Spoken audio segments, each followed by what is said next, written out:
All right, guys, this is going to be the card explanation now. I just did the engraving one, if you caught that.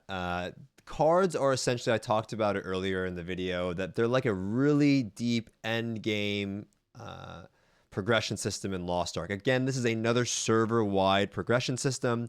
And in fact, cards, I would say, are something that players deep into Lost Ark endgame, it's something that they care about the most. Because it's something that you just work at for a really long time.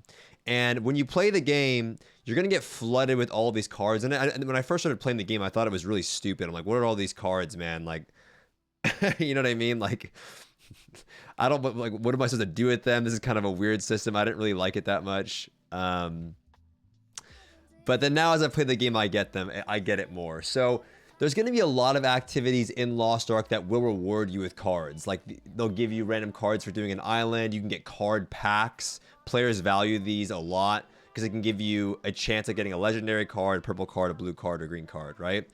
But when you get into the game, when you get these cards, you just want to read them by right-clicking them, and they're going to go into your workshop. Okay, and you have a limited amount of workshop space, and then you pay gold or blue crystals to expand your workshop, but you shouldn't be expanding your workshop anytime soon.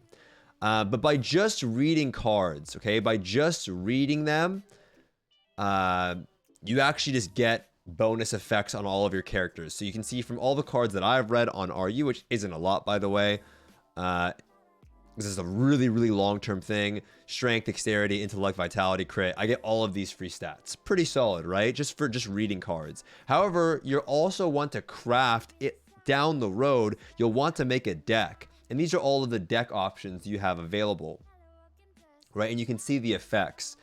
All you want to know is that you want to read a bunch of cards early on. Don't neglect opportunities to earn cards. Don't think cards are useless because, again, you're just getting free stats for reading them.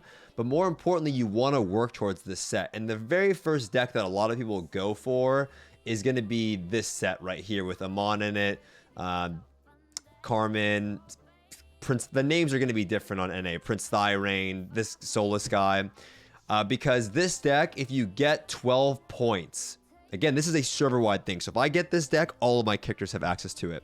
12 points, you can see here, level 12. That means that I have enough multiples of the same card to add up to 12. So you can see I have 1, 2 points, 3, 4, 5, 6, 7, 8, 9, 10, 11, 12, right?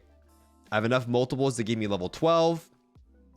And that gives me 7% crit on all of my characters. This is a great beginner deck that people will go for typically because Celia is a card that you can farm really easily by just following this traveling merchant that people usually notify you in Discord when it's there. It like appears randomly throughout the day and you can get this card really easily. And then Solus, which I hate doing.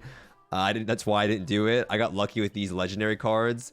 Solus is one that you can earn by doing a quest at level 34, I believe. But you can only do it once. So people will level multiple characters to level 34 to max out on Solus and max out on Celia to get this deck a lot easier, right? Because if you max out on Solus and you max out on Celia, that's 10. That's 10, right? You're pretty much done, right? So that's something that you can do to cheese this deck a bit earlier on. The best deck in the game is going to be this deck, which is all of the Esters, and this deck can give you literally 15% more damage flat. And it's the best deck in the game, but this deck takes forever to get. Like forever to get. But that's pretty much cards in a nutshell, you guys. They're not useless. There's tons of different cards. Some that give you fire resistance, dark magic resistance, which are good versus various bosses sometimes. Like Cuckoo, the clown boss, is good with the fire resistance deck. There's like certain decks people use for Madness Circle where you take less damage at low HP. Just know that collecting cards are useful. Never neglect them. They will always have a purpose and they always help you out. Okay. Also, really quickly before I end the video, again, if your workshop space is full and you're early in the game, you don't have a lot of gold, do not expand your warehouse. Just put the extra cards that you get in your storage page, like store them somewhere here or here. Store them somewhere where you can save them until you get gold to expand your workshop. Okay, that's cards in a nutshell. Hopefully that was helpful. Peace. Oh, if you have any questions, check out my live stream as well. Right? If you have any questions, you can always find me there. Yeah. Peace.